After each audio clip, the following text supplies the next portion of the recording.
শিবু, তোর ঘরে যে তুই এত বড় একটা খাদ লুকিয়ে রেখেছিস, আগে তো বলিসনি। চুপ কর, এসব কিছু তোর জন্য হয়েছে। আমি আগেই বলেছিলাম দরজার পিছনে কোনো বিপদ আছে, শুনলি না, সবাইকে টেনে এনে এই খাদে ফেললি। আমি কি করে বুঝবো ভাই যে শিবুর ঘরের দরজা পেরিয়ে ঢুকতেই এইভাবে খাদে পড়ে যাব? ফুলে দাদা, এই খাদ যে অনেক উঁচু গো, এই খাদ দিয়ে আমরা উপরে উঠবো কি করে? নন্দী, প্রথমে তোর জন্য আমার বাড়ির দরজা ভাঙলো, এখন আমি নিজে খাদে এসে পড়লাম। কেন যে তুই আজ আমার বাড়িতে এসেছিলি তাই ভাবছি। ওরকম করে বলিসনি ভাই, আমি কি কিছু ইচ্ছে করে করেছি বল? সে তুই যা ভেবেই করিস না কেন, আমাদের জন্য যে ভালো ভেবে করিসনি তা হাড়ে হাড়ে টের পাচ্ছি। এখন এখান থেকে কিভাবে বের হব কে জানে। পারবি না, আজ পর্যন্ত এই কালো দুনিয়া থেকে কেউ বাইরে যেতে পারেনি, তোরাও পারবি না। কে? কে তুমি? আমি কালা, ভিমানী মহারাজের এই কালো দুনিয়ার প্রহরী। যারা এই দুনিয়ায় প্রবেশ করেছে আমি তাদের কাউকে বেঁচে ফিরতে দিইনি, তোদেরকেও দেব না। পারবি না, তুই আমাদের কোনো ক্ষতি করতে পারবি না। আমরা এখান থেকে বেরিয়ে যাবই যাব।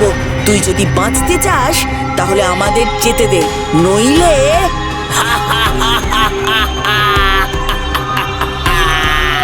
কালার ক্ষমতায় কালো দুনিয়ার ঠিক কতটা তা তোরা কেউই জানিস না। আমি এই দুনিয়ায় সব থেকে বেশি ক্ষমতাশালী একজন, দেখবি আমার ক্ষমতা।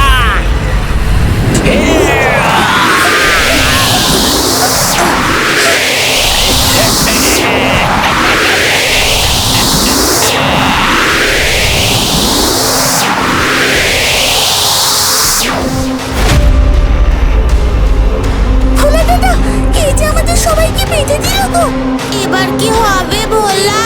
উফ, সত্যি এবার আমারও মনে হচ্ছে কি মরতে যে আমি আজ শিবুর বাড়িতে এসেছিলাম। ভয় পাস না, ওর এই শক্তি আমাদের কোনো কিছুই করতে পারবে না। শোন কালা, ভিমানির কোনো শক্তির কাছে আমি আজ পর্যন্ত পরাজিত হইনি, তোর কাছেও হব না। তাই আবারও বলছি, নিজের ভালো চাইলে আমাদের এখান থেকে বের করে দে। কিছুতেই না, তুই আমার প্রভু ভিমানীর প্রধান শত্রু। তোদেরকে না মারা পর্যন্ত আমার গুরু আজ্ঞা পালন অসম্পূর্ণ থেকে যাবে, তাই আমি সবার আগে তোদেরকে মারবই।